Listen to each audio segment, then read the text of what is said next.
If you follow me on Twitter or Facebook, and quite frankly, you should by now, the links are all down there.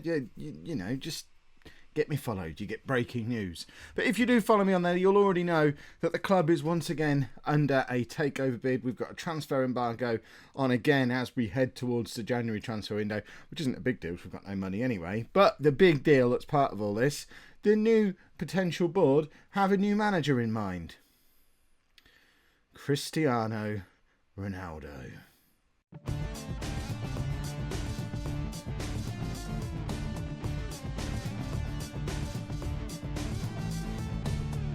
Hello and welcome to Season 11, Episode 4 of Non League to Legend. I'm Kev, and coming up on today's episode, we're away against Charlton and at home against Ebbsfleet. Since you were last with me, form has been pretty good. We're on a 5-game unbeaten run. Yes, 2 of them have been in the Cups, the FA Cup and the Checker Trade Trophy. But for the first time in 11 seasons, we have made it out of the group stage of said Checker Trade Mickey Mouse Nonsense Cup, winning our group, no less. We're also through to the second round of the FA Cup, thanks to a screamer from Declan Davison against local rivals Exeter, making up for when they beat us early in the season. But the big news is that Keith Shorthouse is still just scoring for fun. If we look at this run of form since he came into the team, just prior to the 8-0 win against Shrewsbury, which I will keep bringing up because it's great. So he got a hat-trick there, then he scored again, then he got 2 goals. Did he play against Blackburn? Let's have a little look. He did play against Blackburn, didn't have a very good game. Did he play against Barnet? I know there was games he didn't play. No, he did play against Barnet. Did okay. He got an assist. Okay. Exeter. I don't think he did play against Exeter. No, he did play against Exeter. Got an assist again. So, you know, still doing okay. But then he's got another 2 goals, then another goal, then another goal. The man is on fire. He's our top scorer from midfield. In all competitions, he's got 11 goals in 10 games, plus 6 assists, 3 Man of the Match awards. He's averaging a 7.46. He is having the season of his life. I'm rather pleased. So long may that continue, Keith. You're brilliant.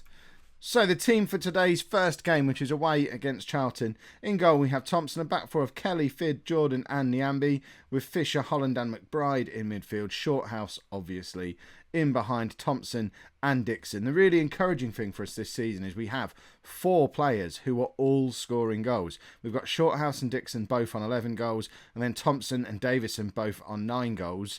Goals are not a problem for us anymore. If we can stop conceding silly goals, which we are guilty of sometimes, then we should see ourselves flying up the table. But really, for, a third of the way through the season, just over a third of the way through the season, we're nicely positioned. We're only 3 points off of automatic promotion. We're not that far behind leaders Southend.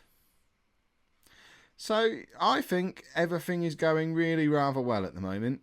So let's get into this game. And, you know, I've done another one of these positive intros. We all know what a positive intro means. I'm going to have to... if it goes wrong again today, tomorrow's episode, no matter how form has been between now and then, tomorrow's episode, I will start by having a 5-minute rant about how terrible my team is. Although, depending on how this stupid takeover goes, there's every possibility that tomorrow's video might start with me explaining how I've been sacked by Plymouth despite having a great season and replaced with Cristiano Ronaldo. So there might not even have to fake it. There might be genuine negativity to start tomorrow's episode. I am hoping that the potential new board aren't thick and can read and interpret a league table correctly and see that both Plymouth and Orient were in pretty much the same position when their respective new managers took over last season. Ronaldo's had an extra 2 months. We're the ones in a playoff spot. They're the ones down in the relegation zone. Or somewhere near... yeah, down in the relegation zone. So, you know, just because he's a big name with a fancy haircut, I'm 100% better than Cristiano Ronaldo in every way. And we're proving that this season. So I hope you're listening, Plymouth board. That was a really uneventful first half, which is just as well because I was busy cutting another promo on Ronaldo. But, you know, we need to put our money where our mouth is and get a win out there on the pitch. Tick it off on your cliche bingo cards. We've had a lot of chances, but only 2 of them are on target. A lot of them are long-range shots. We're not getting much in the way of possession. Neither team really getting hold of this game today. Where are Charlton in the league? They're mid-table-ish, so we should really be doing better than we are. Fisher finds Thompson. Thompson to Fisher to McBride. Out to Kelly. Here's a chance. Dixon, best chance of the game so far, but it is straight at the Charlton goalkeeper. And for a player who's scored as many goals as he has this season, you would have liked to see him do a little better. What did Sean Fisher do there? Whatever it was, he got an instant red card for it and he was nowhere near the ball. I mean, I guess it's just a waist-high crazy tackle, which, I mean, there's not a lot we can do about that. It does put us in a rather sticky situation, in a bit of a pickle for the rest of the game. We'll switch to this for now. We still want to try and win this match, so we don't want to go too defensive. What we really want to do is nab a goal fairly quickly and then take off a striker maybe. Although they're both being rubbish, so I think we might bring on 2 strikers now. I've forgiven Derek Thorne. There's been quite the discussion in the comments over the last couple of days about Derek Thorne and the fact that it wasn't a ridiculous back pass from him a few episodes ago. If you don't remember it, don't worry. But he is forgiven. He's back in the squad now. I'm comfortable bringing on 2 strikers because assuming we can grab a goal, which is the plan, we can then drop Davison back into midfield because he's just as comfortable playing as a central midfielder as he is as a striker. So it's a flexible change that allows us to go and grab a goal and then settle back a little bit. Thompson again with a chance. I mean, that one was more difficult. It was behind him. He was never going to get a lot of power onto it, but he has had 2 headed opportunities from crosses now and hasn't converted either of them. Thompson, other one, does brilliantly there with a save, and now Shorthouse possibly his final touch because, oh no, he's not going off. It's the strikers who are going off. Ignore me. Old Keith's staying on the pitch. Don't you worry about that. Right. 10 minutes to go. Niambi's shattered, but we don't have anyone else who can play right back. Shorthouse is going to come off now. And we're going to bring Joey Smith on for him and then stick McBride in behind the front 2. And that's quite a defensive midfield too now. Smith and Holland are our 2 most defensively minded central midfielders. So you could argue that's another cautious, flexible change. Thompson collects again. Charlton have now had 2 clear-cut chances since we went down to 10 men 10 minutes ago. The goal is very much coming. Let's see if we can go and mug them, though. Kelly crosses in. McBride can't get there. Smith, obviously the fresh man, finds Niambi. Crosses into Davison, and there's the goal. Declan Davison with his 10th for the season. Now once we've watched it in 3D, we enact the tactical change that we planned when we brought him on, and he's going to drop straight back into a 3-man midfield, leaving McBride and Thorne up on their own. Oh, this was quite a nicely worked goal. Niambi's been putting crosses in all day long, and it's about time someone converted them. And there is Davison crying out for some regular football again. He's scoring goals when he appears off the bench, but the 2 play. I mean, he was first choice at the start of the year and has drifted down a pecking order a little bit. But if he keeps coming off the bench and scoring the way he has been recently, it's only a matter of time before he pushes for a regular starting place again. But we'll drop him back into the midfield and, fingers crossed, can survive these last 30 seconds or so. Thorne could have done a little bit better. And Charlton are coming at us. It will be sickening to concede here, but then look at the stats. They kind of deserve it. Thompson does well again. He's been quite commanding of his penalty area today. We might need to have a little look in the tactics at our long shots because we've had 10 long shots today, which is too many. But we don't usually, and we haven't changed anything tactically, so perhaps it's just been a little bit of a blip. We'll perhaps monitor that in the next game, and if it's really high again, look to fiddle with it from there. But, considering we went down to 10 men when we did, good result. Right, Ebbsfleet, not much in the way of changes needed, really. We played pretty well in the last game. We've brought Smith back in at left back because Kelly, that's his name, isn't it? Yeah, Mark Kelly. He's suspended along with Fisher, who did get sent off for his wild tackle in the last game.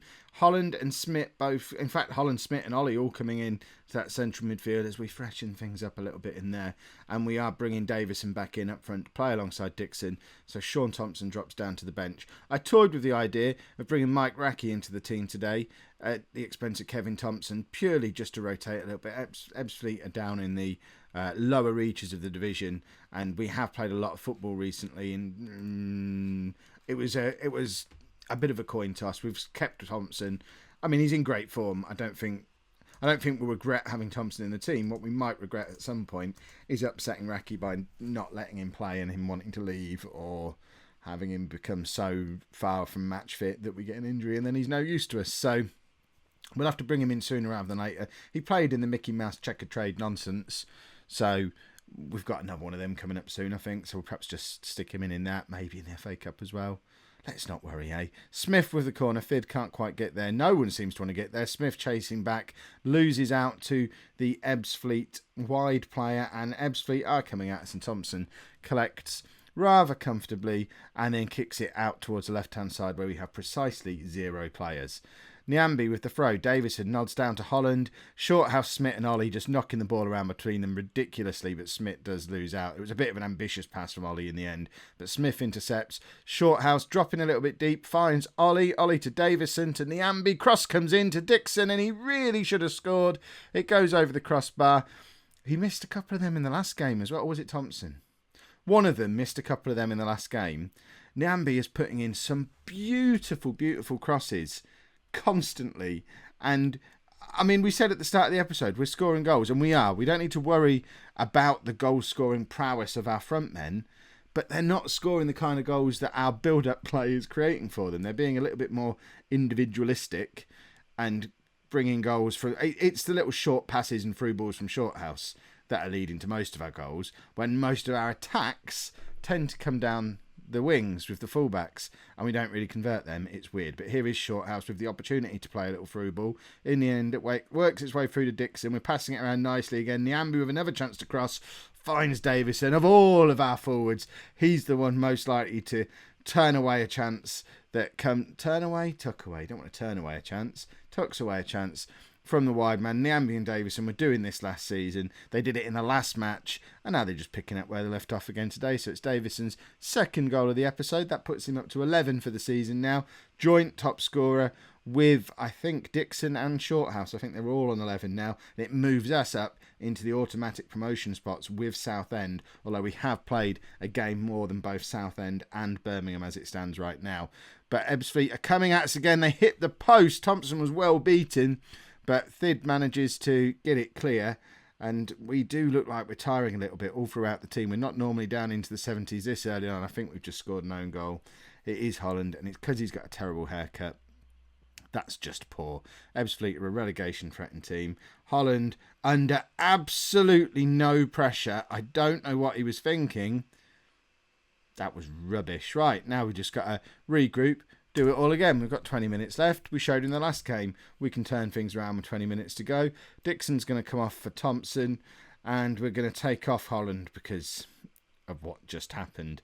And Jim McBride can come on. We'll stick Smith there and swap those two over. Yeah, there we go. So slightly attacking change in the midfield. McBride is very good going forward, gets himself into nice little bits of space, links up well with Shorthouse. And it just means putting Smith into the more defensive role in there rather than box to box. Everyone's happy. Davison can't quite get a hold of that ball, but it falls to Ollie, and now Shorthouse to McBride. Davison back to McBride. Ollie, Shorthouse. We're trying to work it through, but should we? No, we shouldn't. We should just carry on doing what we're doing, because Sean Thompson has noticed that there's 3 players pushing ahead of him on 11 goals now, and he needs to play catch-up. And really, that's a goal out of nowhere. There's a nice little bit of build-up play. Thompson has a little bit of space, but he has no right at all to be scoring from there. But he does it anyway. That's his 10th goal of the season. It's not even December, and we've got 4 players in double figures for goals this season. This is good fun again. I'm enjoying this season. Right, we are going to take off Shorthouse because he's shattered. He's been playing so much lately. And Lee Hartley, he was the one who I expected to be our main man in behind the front 2 this season. And he hasn't been because he's not got the opportunity. So let's have a look at him for the last 10 minutes. We've used all 4 of the attacking midfielders we've got at the club in this episode. That's a first, I think. But, you know, 2 of them can play in midfield, normal midfield. So we didn't buy players we didn't need. That'd be crazy. If Hartley comes in and shows he's as good as the other 3, then everyone wins, because we've got a number of really good attacking midfield players then, and that's a splendid situation to be in. Oh, that was very, very close. It would be gutting to concede a late goal from here. We've controlled this game. We should have put it to bed long ago, but Ebbsfleet are in again, and Thompson has to collect well. In fact, if we look at the clear-cut chances, this is officially a mugging. Despite us controlling the game, we've not created much in the way of clear-cut chances. It would be nice to get the ball at the other end and create one now, but in fact it falls to Ebbsfleet and Thompson justifying his selection today. We don't know. We've only seen Raki play a couple of times. I couldn't have been at all confident that he'd be keeping out those kind of chances. Thompson does. He's been very safe for us all season, and it's really dangerous talking about that while the game's still going. But it is now over. We are going to end the episode up in the automatic promotion spots.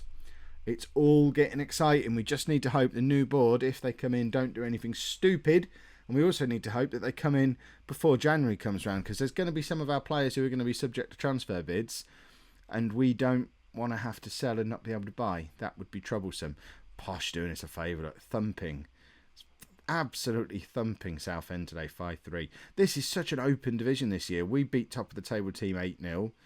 Posh have put 5 past the top of the table team from lower mid-table. Everyone's beating everyone else all the time. Let's have a look at this league table. It is mad. I don't know what's going to happen. If you've enjoyed that, please pop a like on there for me. Subscribe to the channel if you'd like to see more. And thank you very much for watching.